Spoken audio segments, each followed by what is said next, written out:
దేవుని నామానికి మహిమ కలుగును గాక. హల్లెలూయా. నేడు మనం ధ్యానించబోచున్నటువంటి లేఖన భాగము సామెతల గ్రంథము 2వ అధ్యాయము 18, 19 వచనములు ధ్యానము చేద్దాం. దాని ఇల్లు మృత్యువునొద్దకు దారితీయును, అది నడుచు త్రోవలు ప్రేతల యొద్దకు చేరును. దాని యొద్దకు పోవువారిలో ఎవ్వరునూ తిరిగిరారు. జీవ మార్గములు వారికి దక్కవు. ఈ 2 వచనంలో ఉన్నటువంటి కొన్ని అర్థాలను పరిశీలన చేస్తూ లోపలికి వెళ్ళి పరిశీలన చేద్దాం.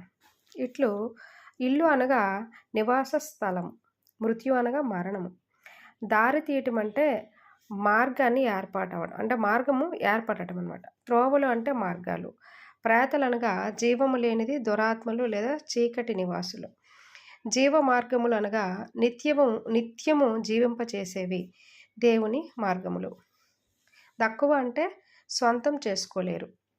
జారత్వము గల స్త్రీ యొక్క లక్షణాలు, విధానాలు 16వ వచనంలో చూసాము. అయితే ఏ వ్యక్తి అయినా పాపములో పడిపోకుండా ప్రతి పురుషునికి స్వంత స్త్రీ కలిగి ఉండాలని యవ్వన కాలంలో ప్రవేశించిన తరువాత శరీరంలో కలిగే కొన్ని మార్పులు ఆశలకు, కోరికలకు దారితీస్తాయి. అలాంటి ఆశలు, కోరికలు ఉన్నందున అలాగే మానవులు భూమిని నింపాలి అంటే ప్రత్యుత్పత్తి ప్రక్రియ అనేది జరగాలి. ఆ క్రమము దేవుని యొక్క ఏర్పాటులోనే జరుగుతుంది. అందుకు పవిత్రకరమైనటువంటి సంబంధము ద్వారా వారసు లేదా వారసురాండ్రులు రావాలి అనేటువంటి ఆలోచనతో దేవుడు వివాహ వ్యవస్థని నిర్ణయించాడు. ఆది యందు దేవుడు స్త్రీ పురుషులను చేశాడు. పురుషుని నుండి స్త్రీని తీశారు. ఆమె నారి అనబడింది. మనం చదువుకున్నాం కదా. అలా తీయబడినటువంటి అదే శరీరానికి ఆ స్త్రీ అత్తగా బడినదిగా మెలగాలి. అంటే ఏ భర్తకి ఏ యొక్క స్త్రీ అయితే భార్యగా చేర్చబడుతుందో ఆ యొక్క స్త్రీ ఆ భర్తకి ఆ శరీరంలోంచి తీయబడినదిగా అతకబడేటువంటి కట్టుదిట్టముతో లేదా కట్టుదలతో, ఒక నియమముతో, ఒక నిబంధనలతోనే కదా వివాహ వ్యవస్థ అనేది వాగ్దానంతోనే కట్టబడుతుంది. అట్టి రీతిగా లోబడుతూ, ప్రేమిస్తూ, కుటుంబాన్ని కట్టుకుంటూ మెలగాలి. అది కాకుండా వేరొక స్త్రీని కానీ వేరొక పురుషుని కానీ చేరితే అది జారత్వపు ప్రక్రియ. దేవుడు జతపరిచిన వానిని భూమి మీద ఏ మనుష్యుడు విడదీయకూడదు. అది దేవుని యొక్క ఆజ్ఞ. పొరుగువాని భార్యను ఆశింపకూడదు అనేది దేవుని యొక్క మాటే కదా. నీది కానిది ఏదైనా ఆశించకూడదు. అలా కాకుండా దేవుని మాటకు వ్యతిరేకంగా ప్రవర్తిస్తే తీర్పులో పడతాం. అంతేకాదు, దేవుని మార్గంలో నుండి గెంటివేయబడతాం. నిత్య జీవంలోనికి ప్రవేశించలేము. ఇకపోతే జార స్త్రీ యొక్క లక్షణాలు చూసుకున్నట్లయితే కవ్వింపు మాటలు, కవ్వింపు చూపులు, లాలన మాటలు, రోతకరమైనటువంటి మార్గములు. అందులో ఇంకా చాలా లక్షణాలే ఉంటాయి, మనకు సమయం చాలదు. అందులో పడినటువంటి వారు బయటకు రాలేరు.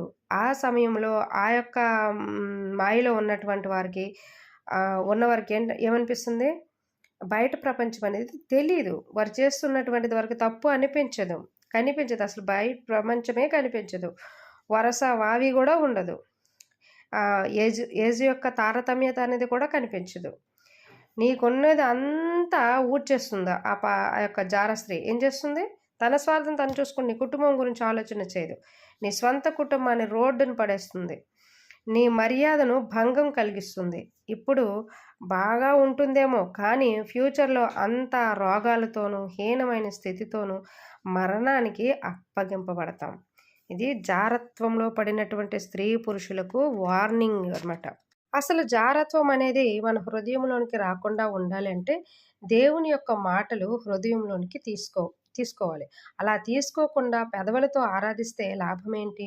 కేర్ ఆఫ్ క్రైస్తగా కలిగినటువంటి వారిలో కూడా అనేకులు వ్యభిచారస్తులు కూడా ఉన్నారు. వాక్యము చెబుతున్నటువంటి వారు కూడా అలాంటి పరిస్థితుల్లో లోబడినటువంటి వారు కూడా ఉన్నారు. న్యూస్లో చూస్తున్నాం.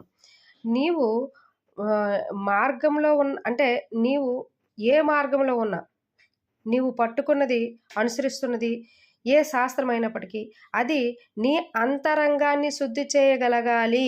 లేనిచో నీ భక్తి వ్యర్థము. అది నాటకమే, అది అబద్ధము. దేవుని యొక్క మాటలకు లోబడితే అలాంటి జారత్వంలోనికి మనము పడిపోము. అయితే దేవుని యొక్క మాటలకు లోబడకుండా మరి ఇజ్రాయెల్ ప్రజలు ఏం చేశారు? ఎగ్జాంపుల్కి తీసుకుందాం. మనము సంఖ్యాకాండంలో కానీ ఈ యొక్క నిర్గమ సంఖ్య వీటిల్లో చూసుకున్నట్లయితే ఇజ్రాయెల్ ప్రజలు ఎక్కువగా దేని వల్ల పట్టబడ్డారు? సనుగుడు, వ్యభిచారం, తిండిపోతుతనం. ఇలాంటి పరిస్థితులను బట్టే కదా వాళ్ళు మరణానికి అప్పగించబడ్డారు. మరి దేవుడు చెప్పినటువంటి మొట్టమొదటిసారిగా ఆజ్ఞలు మీరారు కదా.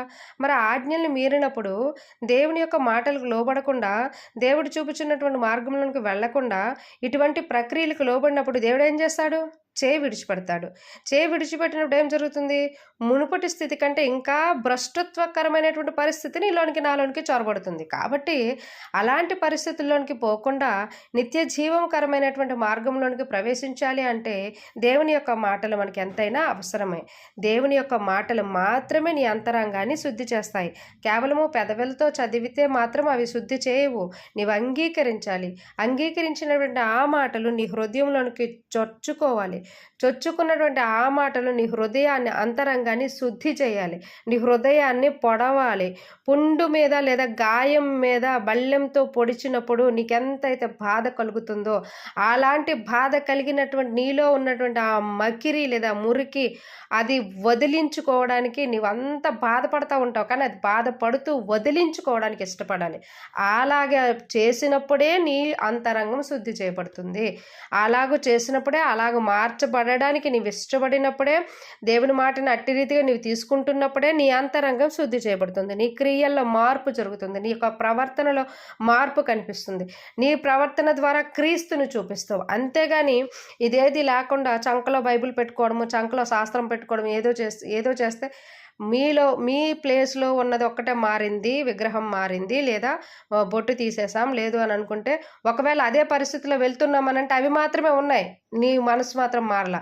కాబట్టి అలాంటి మనస్తత్వం మార్చుకోవాలి అనేది దేవుని యొక్క ఆలోచన. పాపము లేని జీవితము, పవిత్రకరమైనటువంటి పరిశుద్ధతలోనికి ప్రవేశించాలి అని అంటే పవిత్రకరమైనటువంటి మనస్తత్వం చేత, మరి శరీర సంబంధము చేత. పవిత్రత అనేది మన శరీరానికి సంబంధించినది, పరిశుద్ధత అనేది మన ఆత్మకు సంబంధించినది. ఈ రెండు కూడా కాపాడుకుంటూ ముందుకు వెళ్ళాలి. అలా వెళ్తేనే నిత్య జీవనంలోనికి ప్రవేశిస్తాము. కాబట్టి మరి ఈ జారత్వం అనేటువంటి ప్రథమమైనటువంటి పాపంగా తీసుకున్నట్లయితే ఇది ఈ రోజుల్లో చూసుకుంటే చాలా విస్తారంగా ఉంది. యవ్వనస్తుల్లో కావచ్చు, ముసలివాళ్ళలో కావచ్చు. మరి ఆ పరిస్థితులు ఎలాగూ అలా వెళ్తున్నారో తెలియదు. కానీ మరి ఆ పరిస్థితుల్లో అయితే చూసుకుంటే లోకం చాలా పాపంలో ఉంది. ఇలాంటి పరిస్థితులకు లోబడిపోకుండా, అలాంటి జార స్త్రీల వైపు వెళ్లకుండా, స్త్రీలదే తప్పు కాదు, పురుషులది కూడా తప్పే.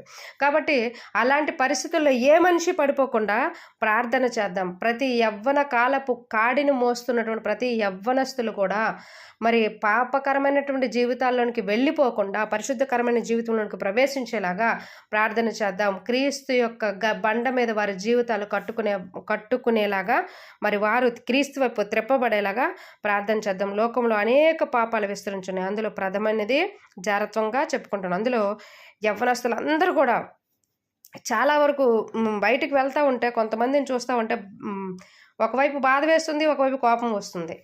ఏమి అనలేక నిట్టూర్పులు విడుస్తూ ఉంటారు అనమాట.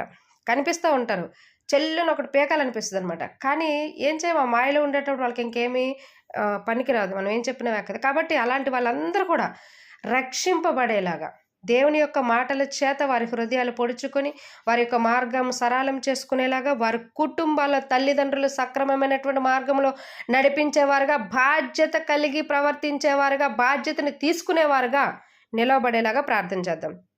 తప్పు తల్లిదండ్రులదే కదా, తల్లిదండ్రులదే, ముమ్మాటికి తల్లిదండ్రులదే. వారి యొక్క క్రమము, వారి యొక్క పరిస్థితి, వారి యొక్క నడవడిక, వారి యొక్క జీవన విధానము సరైన క్రమంలో ఉన్నట్లయితే పిల్లల దారి తప్పరు. కాబట్టి వారిని ముందు సరి చేసుకునేలాగా, ఆ తర్వాత పిల్లల భవిష్యత్తులో మార్చబడేలాగా ప్రార్థన చేద్దామా?